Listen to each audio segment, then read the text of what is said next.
San Marcos Evangelista, solemnidad 25 de abril.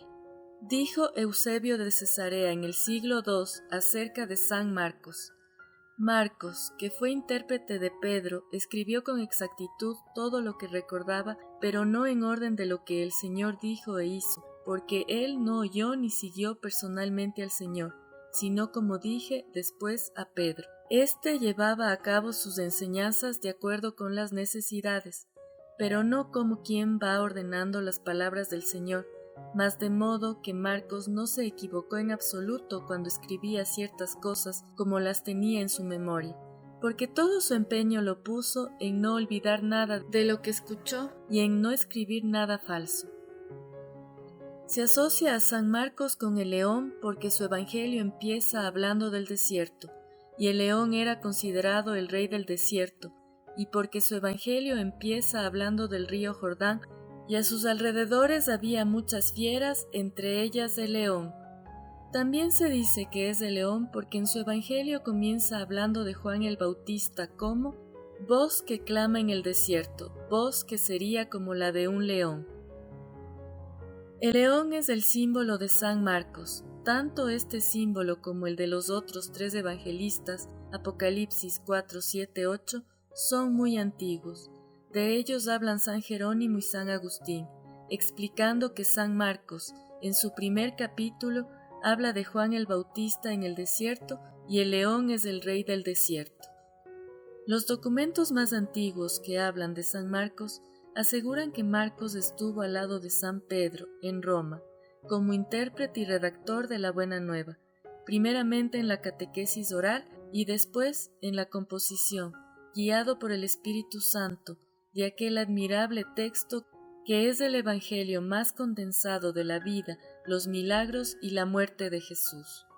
El Evangelio que se le atribuye, además, sigue muy de cerca el esquema de los discursos de Pedro que nos ha conservado el libro de los Hechos de los Apóstoles.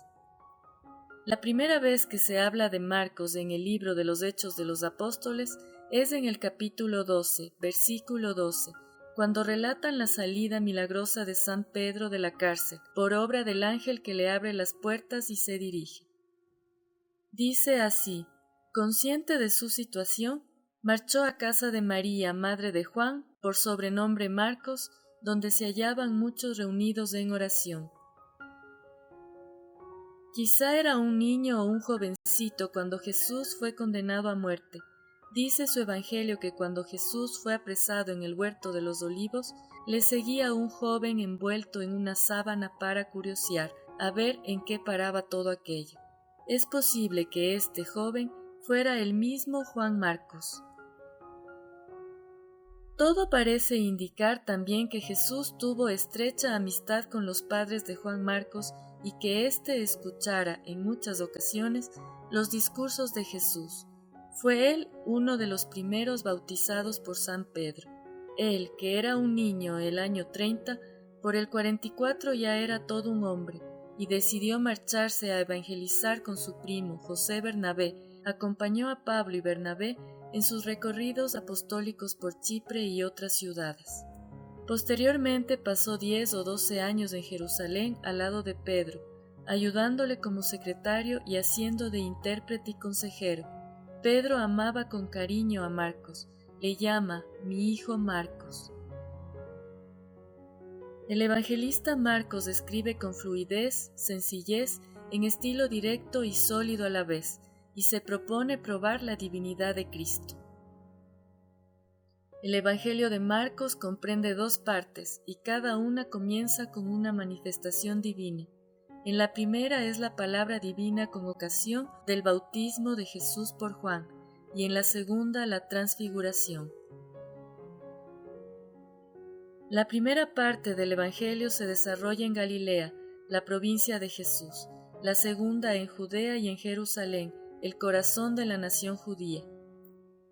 La primera parte muestra la novedad de Jesús, el impacto de su enseñanza sobre las multitudes. Pero en la segunda parte viene la desilusión, pues Jesús se niega a hacer lo que la gente quería que fuera, y la muchedumbre ya no lo sigue. Cuando Jesús muere, el oficial romano reconoce que el crucificado era el Hijo de Dios. Es el más breve de los libros del Evangelio, 16 capítulos. Sin embargo, tiene sus razones. Marcos dio a su Evangelio los mismos límites que los apóstoles habían asignado a la catequesis primitiva. Marcos se halla en Roma el año 67, cuando mueren los dos apóstoles, San Pedro y San Pablo. La tradición dice que Marcos evangelizó como obispo de Alejandría en Egipto, donde realizó varios milagros y estableció una iglesia y su famosa escuela cristiana, nombrando un obispo, 3 presbíteros y 7 diáconos, y murió allá como mártir en el año 68, un 25 de abril. Se dice que sus asesinos trataron de quemar su cuerpo, sin conseguirlo. Los cristianos de Alejandría rescataron su cuerpo intacto, lo envolvieron y le dieron sepultura. En Venecia, Italia, se veneran, en la preciosa catedral de su mismo nombre, los restos mortales del evangelista, cuyo traslado de Alejandría se remonta al siglo IX. En el 828, las reliquias atribuidas a San Marcos fueron llevadas de Alejandría por navegantes italianos, que las trasladaron a Venecia, donde se conservan en la Basílica de San Marcos, construida expresamente para albergar sus restos. San Marcos, ruega por nosotros.